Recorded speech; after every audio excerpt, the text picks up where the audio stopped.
Jeff. Welcome to another episode. Hey everybody, it's Jeff. Welcome to another episode. Hey everybody, it's Jeff. Welcome to another episode of Stay Rad Wine Blog TV.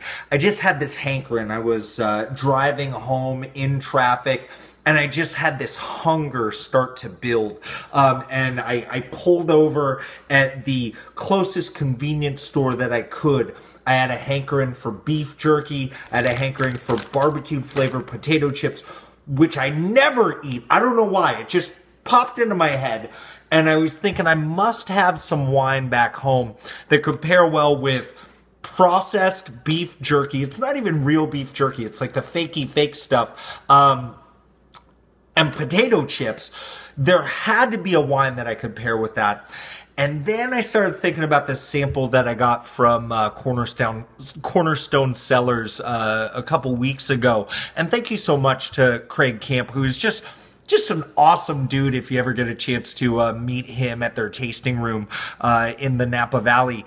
But Craig from Cornerstone sent this Syrah the other day, and I've had Syrah from Cornerstone Cellars before, but it was always as part of their Coralina Rosé, which is just a tasty treat right there. I haven't had just their straight up Syrah before. So I thought I'd dive right into this because there's this inherent spiciness that I always think about when I think about Syrah, and I've got a feeling this should work. Now, this is from the 2012 vintage, which was some would say a perfect vintage in Napa, just as far as, you know, perfect amount of heat, perfect amount of rain leading up to that season, harvested in perfect conditions. People are really happy with this vintage in general. This is fruit that's coming from Atlas Peak, so we've got a higher elevation. When we think about Syrah, we want essentially a cooler type of climate. We want a little bit of struggling with those vines, and that's going to bring a lot of that good acidity and that good spiciness with that Syrah. And right away, color-wise, this thing is inky. Inky is all get out, which I really appreciate. It's this ruby to purple type of color. You know, going blind, I mean, it's very Syrah-like, but it almost looks like it has a bit of a Cabernet Sauvignon quality to it when I see kind of some of those purplish type of hues.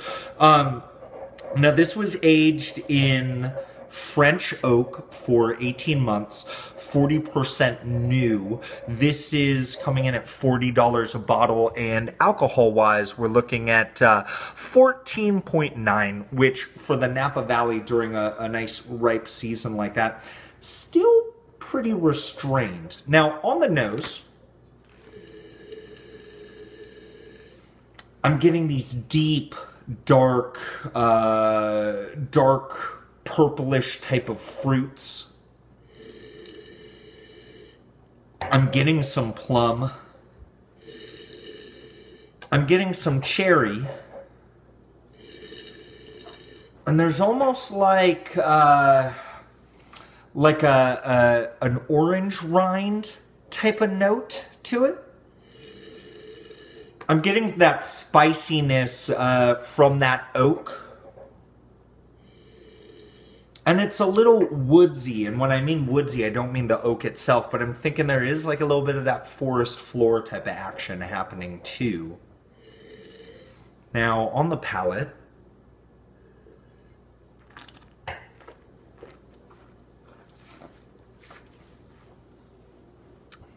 I'm getting that spiciness, that black pepper spiciness, which is still dancing around him with that acidity. Just wreaking havoc in a good way on my palate. I'm noticing right now, and there are some fruit flavors in front, but as I'm talking to you right now, this finish is long, and that acidity is sharp. I'm feeling it like back here in the back of my cheeks. And almost as it tails off, it's got a little bit of like a sweet tart type of quality. Like there's a little bit of like a candy aspect to that.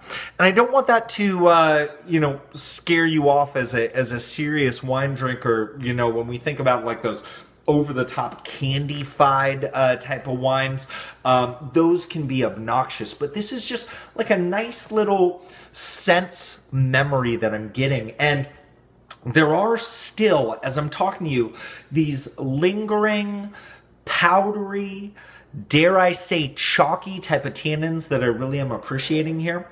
And that spiciness is just great. Let me pick out some of those fruits that were present from the get-go.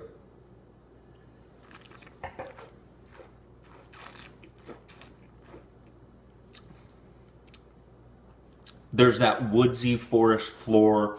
There's that just inky black fruit type of note. Like I am getting that plum.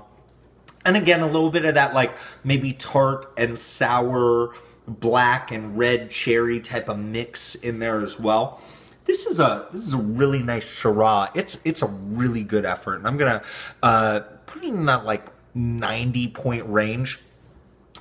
But let's get to what we really wanna dive into here. Let's get into this beef jerky, right? So I think what we'll do is I'll take a bite. I'll snap into it, even though it's a different brand. There's something about that. Oh, teeth marks. There's something about just that it's really nice, spicy, beefy flavor. It's aggressive, and it's comforting. Now, with the wine,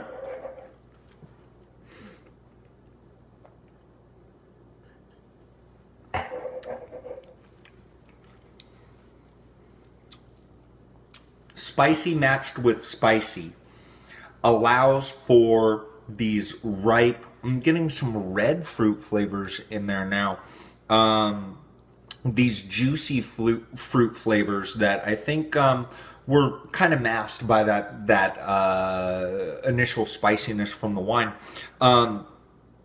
It's very pleasant. It's very nice. They kind of balance each other out. They're kind of keeping each other in check there. Let me try it with some of these barbecue potato chips. And I don't know. I don't know. Like I was picking out the beef jerky, and I said I gotta have this with the Syrah. I was just looking around. Is there anything else that might be able to match it, or maybe even surpass this pairing, which I think is fantastic. Now with the barbecued potato chip.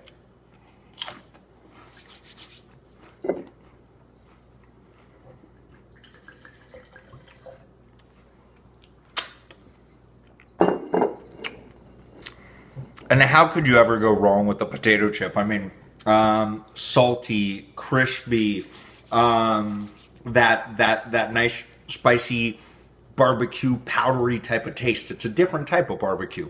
And just again, comforting. It just reminds me of being a kid, being alive, right? And with this wine,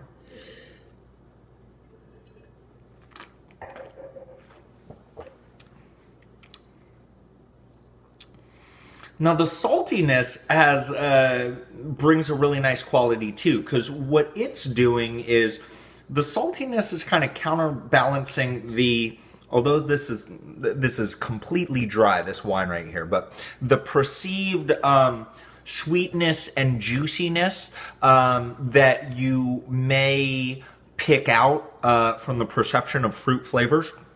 What happens is the saltiness kind of counterbalances that, and what we are left with, it tastes like a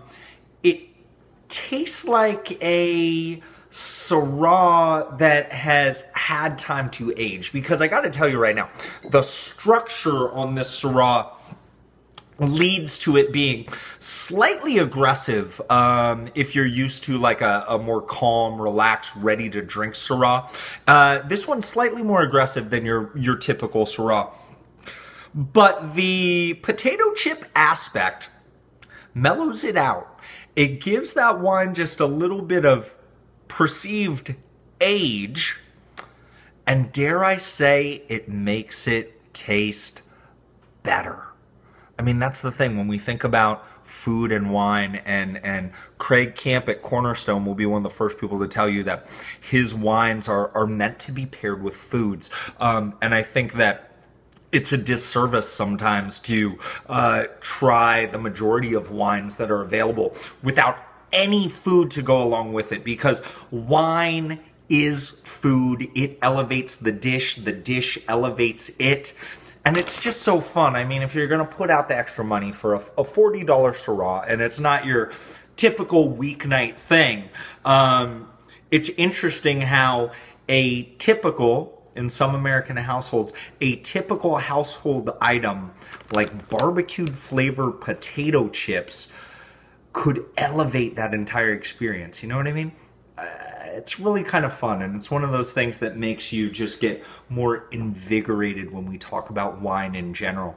Thank you so much, Cornerstone, for sending this out to me. Fantastic bottle. Leave a message below.